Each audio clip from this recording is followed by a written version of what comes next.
پر موت آئے، مسلمان ہونے کی حالت میں موت آئے، اس کے لیے یہ ضروری ہے کہ تقوی اختیار کرو، اس کے لیے اللہ کا ڈر ضروری ہے، اس کے لیے پرہیزگاری ضروری ہے۔ پرہیزگاری ہوگی، اللہ کا خوف ہوگا تو خاتمہ ایمان پہ ہوگا۔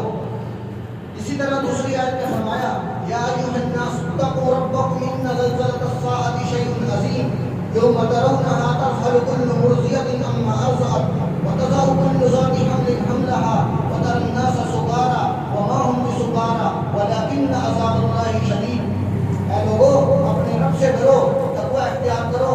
ان زلزلۃ الساعۃ شیء عظیم، بے شک قیامت کے زلزلے کی جو گھڑی ہے وہ بہت سخت اور خطرناک ہے، بہت مشکل گھڑی ہے۔ یوم ترونها تذهل كل مرضعۃ عما ارضعت، جس دن تم دیکھو گے کہ ہر بچے کو دودھ پلانے والی عورت اپنے بچے کو بھول جائے گی جس کو دودھ پلا رہی ہے۔ وتضع كل ذات حمل حملها، حاملہ عورت اپنے حمل کو ضائع کر دے گی، گرا دے گی۔ وترى الناس سکارى، اور تم لوگوں کو دیکھو گے ایسے لگ رہا ہوگا جیسے یہ نشے میں ہیں۔ وما هم بسکارى، لیکن حقیقت میں وہ نشے میں نہیں ہوں گے۔ ولكن عذاب اللہ شدید، لیکن اللہ کا عذاب بہت سخت ہے۔ دوستو یہ ہمارے لیے پیغام ہے، یہ تقوی کا پیغام ہے، اس کے بغیر کوئی چارہ نہیں ہے۔ دوسری آیت میں اللہ پاک فرما رہے ہیں یا ایھا الذین آمنوا اتقوا اللہ وقولوا قولا سدیدا، اے ایمان والو تقوی اختیار کرو اور سیدھی بات کرو، سچی بات کرو۔ یصلح لکم اعمالکم، اللہ تمہارے اعمال کو درست فرما دیں گے۔ ویغفر لکم ذنوبکم، تمہارے گناہوں کو معاف فرما دیں گے۔ ومن یطع اللہ ورسولہ فقد فاز فوزا عظیما، اور جس نے اللہ اور اس کے رسول کی اطاعت کی اس نے بہت بڑی کامیابی حاصل کر لی۔ اب اس آیت پہ غور کریں کہ جو تقوی اختیار کرے گا اللہ فرما رہے ہیں اس کے اعمال کو اللہ درست فرما دیں گے، اس کی اللہ مغفرت بھی فرما دیں گے۔ کتنی بڑی بڑی بشارتیں ہیں۔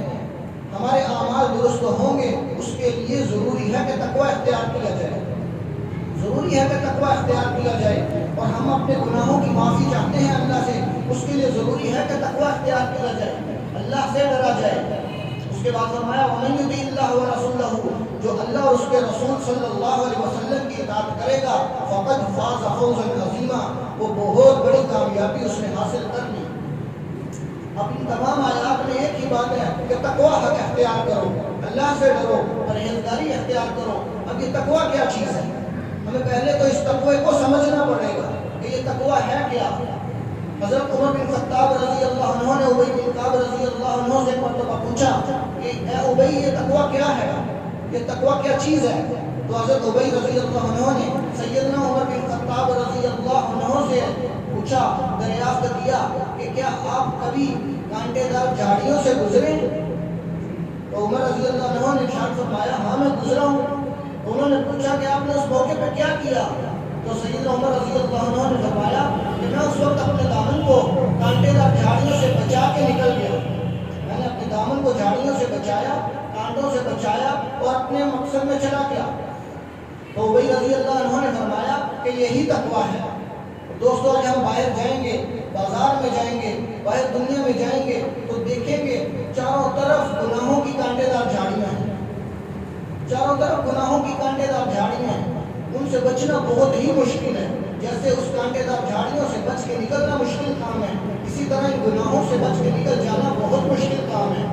اگر ہم اپنے دامن کو بچا کے اپنے آپ کو سمیٹ کے اس طرح نکل جائیں گے کہ گناہوں سے بچ جائیں گے، اس ماحول کے ہوتے ہوئے، یہ گناہوں کا ماحول ہوتے ہوئے، یہ بدنظری کا ماحول ہوتے ہوئے، ہر طرف گناہوں کا ماحول ہے، ایسے حالات آ گئے ہیں کہ جس کے ہوتے ہوئے گناہوں سے بچنا بہت مشکل ہے۔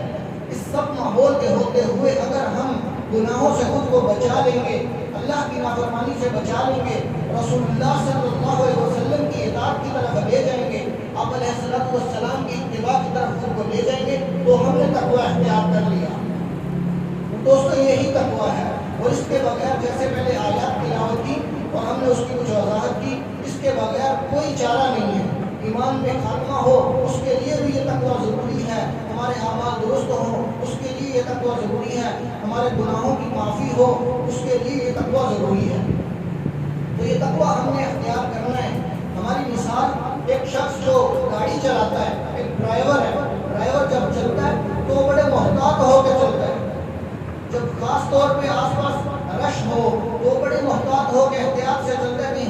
ہو جائے۔